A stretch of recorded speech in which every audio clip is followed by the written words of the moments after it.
അഹമ്മദ് ബർ 24 വയസ്സുള്ള ഒരാളാണ്. അയാൾ ഓട്ടിസ്റ്റിക് ആണ്, ഡൗൺ സിൻഡ്രോം ഉള്ള ആളാണ്. ഓട്ടിസവും ഡൗൺ സിൻഡ്രോവും ഉള്ള ആളുകളെ നിങ്ങൾ കണ്ടിട്ടുണ്ടാവുമല്ലോ. എന്തായിരിക്കും അവസ്ഥ?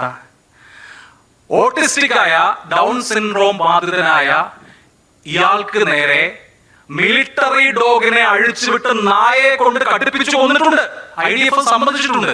ആ കുട്ടിയുടെ മാതാവ് ഇസ്രായേലി സൈനികരുടെ കാല് പിടിച്ചു പറഞ്ഞു, വയ്യാത്ത കുഞ്ഞാണ്, ചെയ്യരുത് എന്ന്.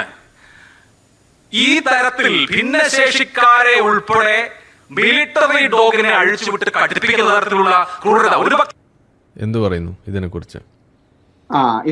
ഇതിനകത്ത് ഒന്നാമത്തെ പ്രശ്നം, അവിടെ ഈ ഇതുപോലെയുള്ള കുട്ടികളെ മിലിറ്ററി ഡോഗിനെ അഴിച്ചുവിട്ട് കടിപ്പിച്ച് കൊന്നത് കൊണ്ട് ഇസ്രായേലിന് എന്താണ് കിട്ടാൻ പോകുന്നത്?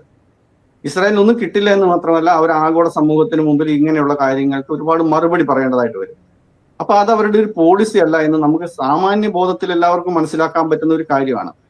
ഇനി ഇതിന്റെ വസ്തുത എന്താണെന്ന് നോക്കിക്കഴിഞ്ഞാൽ, ഇപ്പൊ നമ്മളിൽ പലരും ഈ വിദേശ യാത്രകളൊക്കെ നടത്തിയിട്ടുള്ളവരായിരിക്കും, അല്ലെങ്കിൽ ചില വളരെ സെക്യൂരിറ്റി ഉള്ള പല സ്ഥലങ്ങളിൽ ചെല്ലുമ്പോൾ അവിടെ മിലിറ്ററി ഡോഗ് അല്ലെ പോലീസ് ഡോഗിനെയൊക്കെ അവിടെ ട്രെയിൻ ചെയ്തിരിക്കുന്ന ഇതുണ്ടാവും, പട്ടികളെ അവിടെ വെച്ചിട്ടുണ്ടാവും. അപ്പൊ നമ്മൾ ഈ സെക്യൂരിറ്റി ചെക്കിലൂടെ കടന്നു പോകുമ്പോൾ ഈ പട്ടി അപ്പുറത്തോട്ടും ഇപ്പുറത്തോട്ടും ഒക്കെ അങ്ങോട്ടും ഇങ്ങോട്ടും നടത്തിക്കൊണ്ടിരിക്കും.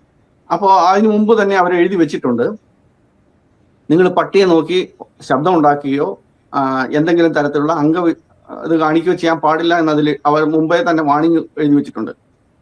ആ കാരണം എന്താണ്? ആ പട്ടിയെ സംബന്ധിച്ച് അതൊരു മനുഷ്യനെ പോലെയുള്ള സവിശേഷ ബുദ്ധിയൊന്നും ഇല്ല, അതൊരു മൃഗം മാത്രമാണ്. അതിനുള്ള കഴിവ് എന്താണെന്ന് ചോദിച്ചാൽ അതിന് മനുഷ്യൻ്റെ അകത്തുണ്ടാകുന്ന ചില പെട്ടെന്നുണ്ടാകുന്ന മാറ്റങ്ങൾ അതിന് സ്മെല്ലിലൂടെയൊക്കെ മണത്ത് അതിന് മനസ്സിലാക്കാനും, അങ്ങനെയാണ് അത് പല കാര്യങ്ങളും നിൽക്കുന്നത്. അതായത് നമ്മളിപ്പോൾ ഒരു കള്ളക്കടത്തുമായിട്ട് പോകുന്ന ഒരാളെ സംബന്ധിച്ച് പെട്ടെന്നുണ്ടാകുന്ന പേടിയിൽ നിന്നും ആ പട്ടിക്ക് പെട്ടെന്ന് അതിനെ സ്മെല്ല് ചെയ്ത് മനസ്സിലാക്കാനായിട്ട് സാധിക്കും. അപ്പോൾ ഇങ്ങനെ ഒരു സ്ഥലത്ത് IDF ഒരു റെയ്ഡിന് വന്നപ്പോഴത്തേക്കും അവരുടെ മിലിറ്ററി ഡോഗ് അത് ഈ പറയുന്ന ഓട്ടിസ്റ്റിക് ആയിട്ടുള്ള വളരെ സങ്കടകരമായിട്ടുള്ള കാര്യം തന്നെയാണ്. ഓട്ടിസ്റ്റിക് ആയിട്ടുള്ള കുട്ടി അതിനെ കണ്ട് പേടിച്ച് ശബ്ദം ഉണ്ടാക്കി. അപ്പൊ പട്ടി വളരെ പെട്ടെന്ന് എടുത്തു ചാടി കുട്ടിയുടെ കയ്യിൽ വയറിലും രണ്ടിടത്ത് കടിച്ചു. അപ്പോഴേ IDF അതിന് പട്ടിയെ പിടിച്ചു മാറ്റുകയും ഈ കുട്ടിയെ മെഡിക്കൽ ഇതിനു വേണ്ടിയിട്ട് അവരുടെ മെഡിക്കൽ സംഘത്തിന് വിളിച്ചു വരുത്തി അതിനെ പ്രഥമ ശുശ്രൂഷ കൊടുക്കുകയും ചെയ്തു. അപ്പോഴേക്കും അവിടെ ഇവരുടെ ഹമാസിന്റെ ഒരു റോക്കറ്റ് ആക്രമണം ഉണ്ടായതിനെ തുടർന്ന് ഇവർ പെട്ടെന്ന് അവിടുന്ന് പട്ടാളക്കാർ അവിടുന്ന് മാറിപ്പോയി.